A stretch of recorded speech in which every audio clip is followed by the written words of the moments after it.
What is going on, everybody? Welcome back to my channel. If it's your first time visiting here, what's going on? Hope you'll stick around. But today I want to give you a little bit of information and a little chat about the Mortal Shell 2 open beta that just hit Steam. I've been stuck in it for a couple of days now. Finally got some time playing through it, and I feel like I have a decent opinion that I can kind of throw at anybody that's interested in this. I'm going to break down the first couple hours of it for you guys. No spoilers. Going to talk about kind of the combat, the bosses, how it stacks up against other Souls-like stuff, Elden Ring, Lords of the Fallen 2, that type of thing, and what I think needs work still. And we can jump on in now.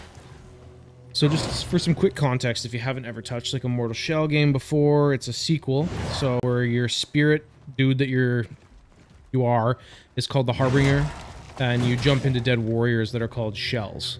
And then you steal their moves, you steal their weapons, their armor, and all that stuff, and then you select your shell, and it kind of dictates your playstyle.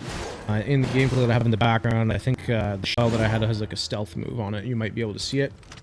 But the first game had that cool idea, but I did find that one of the things that did get annoying in the first game was the stamina and the pacing. This one keeps the exact same vibe as the first game, but makes everything even a little bit bigger and even smoother. So it's an interconnected world with way more dungeons in the full game, with guns and deeper builds. One thing that I will comment on is if you like the magic aspect of the soul stuff and all that, I don't know if you're going to get that here. I can't comment on that. All we had was some limited range gameplay with the gunplay and melee combat to start. But again, this is just beta. I have no idea what's going to happen.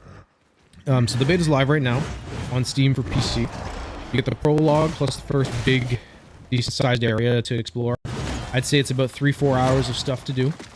Some progress will even carry over when the full game drops in 2026. So that's pretty awesome. I mean, you're not wasting your time if you do plan on buying the full thing and you have nothing to lose by trying it. It's free. So it's super easy. Hop on over, download it, check it out. And for the console folks, your drop for the beta will be a little bit later. And fix the camera sensitivity immediately if you're playing on PC, because it's a little bit wild by default. Mine was flickering all over the place, so I had to go in there, had to switch that right away. Unless you like super sensitive, then that's on you. So a couple detailed changes there between this version and this title and the first one. So one thing that is going to be controversial, but that I personally enjoy, is that there's no stamina bar in this entire thing. And to me, that feels awesome. You can swing, dodge, parry, and do whatever you want non-stop without staring at the stamina meter and your health meter, worrying that, oh crap, I'm going to lose my roll and then I'm going to get smoked by a big boss and it's over. So combat is way more aggressive, and it's all about breaking posture, timing your moves, and honestly staying up in front into the guy's face that you're fighting, which is great. That's really one thing that I think they did well to differentiate themselves from the other Souls-likes, is instead of being slow, watch your stamina, don't get hit. You can play more of a push kind of aggressive role in this, and that's a nice way to differentiate themselves, switch it up from the other titles that are kind of in the same ilk as it. So pretty awesome in that sense if you want to try something a bit different, but still have that same vibe, if you will. So Harden will still let you tank hits like a statue and counter, so that move's still in the game. Parries feel really good with big ripostes and huge gory execution, which is super cool to see. Always love those little extra executions added in. And obviously they added guns and crossbows, so you can mix some range stuff in, which is really cool. It's still tense and it's still punishing if you mess up, though. But man, when you go in there and you parry somebody, slice their head off, do whatever you're doing, it's really satisfying. And it's going way harder than the first game when it comes to those vibes, and I'm really enjoying it at this time. Alright, so everybody's going to be asking, how does it compare to Elden Ring? Because Elden Ring's kind of like that top dog, if you will, of the Souls-like genre, and Elden Ring is all about managing your health and stamina, right? And I mean, in Magic, if your Magica, I can't quite remember, Mana or Magica, whatever it might be called in that game.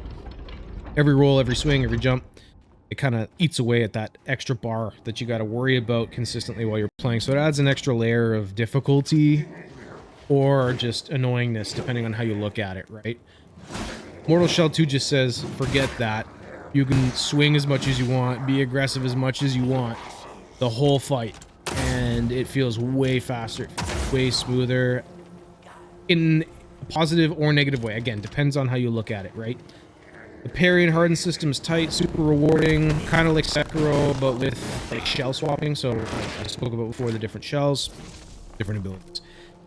Elden Ring will give you summons, it'll give you jumps, it'll give you torrents and all that freedom. But Immortal Shell 2 is more focused on your dueling and you're swapping shells mid-fight or different fights and different playstyles. So it really depends on the kind of how you're feeling in that sense. I will say, if you do love Elden Ring's huge open world and crazy tools, you're probably going to miss that here, at least at first glance. But for pure, aggressive, in-your-face combat, this feels fresh as hell. This is going to be good for the guy that hasn't played a Souls game before, but wants to start to get into them. And maybe isn't familiar with all of, like, the kind of how you have to manage all the stuff. So it's kind of like a nice bridge between like a hack and slash and like Souls type. Really liked it so far. Talking about the bosses that you did face in the beta here, there's whatever you, depending on what you consider a boss, there's about 6 to 8 of them in this beta, and they're pretty solid. Early ones were called like the Groombound Ritualist and the Tar Golem. They're great teaching bosses. Tar Golem was took a lot of hits to go down. It was fun and perfect for practicing your parries and your hard encounters and all that stuff. Later ones, there's an illusion guy in there. I forget his name off the top of my head right now. They get a little bit more difficult. Fire spins, they throw charges at you. They have summons as well, which is interesting in boss fights. Always try to keep your eyes on multiple different enemies at the same time. But everything's been great so far. The variety's been pretty darn good. And again, it's just a beta, so it could all change. They might be putting their best foot forward, and then hopefully everything else is good as well through the way through, but you never know. To touch back again a little bit about the competitors and what could be better. 2026, this upcoming year, is going to be absolutely stacked with this type of genre of game. It's going to, off the top of my head, Lords of the Fallen 2, Neo 3. Those are 2 games that are coming out. Mortal Shell 2. I guess you could even say Fate Keeper is kind of like a first-person Souls, like if you want to look at it that way. It's going to be a lot of competition for this title, and I think that what it's doing here with the speedy gameplay is really going to give it an advantage in differentiating itself from the other 2. And then there's the shell system, which is a totally different kind of feel than the other games. Instead of picking up your pieces, you pick up shells, right? Your armor pieces, you're picking up shells. So you don't get traditional armor drops or mix and match your pieces. You're kind of locked into each shell and its stats. And it's a unique way of doing it. I mean, I will say I do miss picking up pieces of armor. I did enjoy that about the other Souls-likes, Lords of the Fallens, and obviously the Elden Ring and all that stuff. So some people are going to miss that and are going to be not huge fans of the shell system. But again, it's a good way to make a little bit of a different vibe than the other ones, instead of just feeling like a copycat. Things that I do think could be improved, however. Again, I keep on saying this, but it's just the beta, so things can change. More shell skins. Didn't have many to go. Hopefully there's a lot in the main release. Since there's that lack of kind of being able to customize your guy, I want to put this helmet on, these pants, this chest. Some dyes, or like some sort of like a transmog system or something like that could be cool. I'm not sure. You just don't want people to get bored. A lot of people that play these type of games, especially like the medieval type of RPG stuff, they're like the fashion kind of aspect of it, of finding the cool gear that they think makes their guy look awesome. And I think by having the shells and not having an option to switch it up, make things look a little bit different, they could lose that audience a little bit. Quality of life needs to be a bit faster, be able to skip the dialogue, and have better default settings. Bosses that force you to use guns and specific abilities, kind of switch it up a little bit more would be nice. You know, maybe more intricate mechanics when it comes to boss fights and how we're gonna deal with those.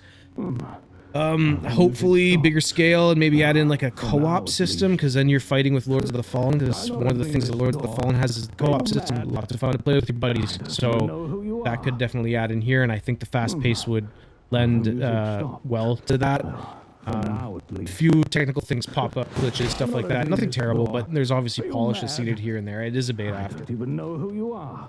And then the core process of possessing the shells and stuff is really good though. Really good. A couple quick pros for you guys that I've listed off here. No stamina feels good. Again, that's going to be seen as a pro and a con. Shell swapping builds are a lot of fun. Adds differentiations between your different gear and whatnot. Lots of fun. Switch it up. Change things. I like the atmosphere. I like the look of the world. I think the enemies are pretty cool looking right now, so that's pretty awesome. Executions are a great addition in this game, and they look pretty awesome. And the boss fights are cool so far. Everything's looked pretty sweet.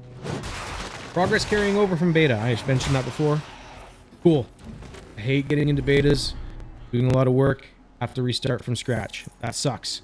Glad they're doing that here. Cons. There's a shell system that limits your kind of variety, like I had just spoken on. The scope is a little bit smaller than Elden Ring or Lords of the Fallen. I think it needs more polish in some places, and there's some minor bugs that I did encounter in the beta. Now, if you're a Souls-like fan who like the original, wants something a little bit faster than Elden Ring, get rid of the stamina dance, or if you just kind of like the medieval dark fantasy theme, download the beta, man. Like, it's free. You guys might as well give it a shot. I can sit here and tell you if you're going to like the game or not as much as possible, and you can believe me or not. But the best way to give it a shot is literally just go try it out for yourself. It's a free game. Why not? If you think it's going to be something you might be into, nothing to lose except your time, I guess. So definitely give it a whirl. And yeah, that's about it, guys. So thanks for checking things out. I hope you enjoyed the channel. I hope you enjoyed my first video with my webcam. It's getting, I'm getting used to like looking at it and then looking at the text that I've written. So hopefully you'll stick around a little bit and check out the videos to come in the future, and appreciate you all checking out the video with me today. Thanks, guys.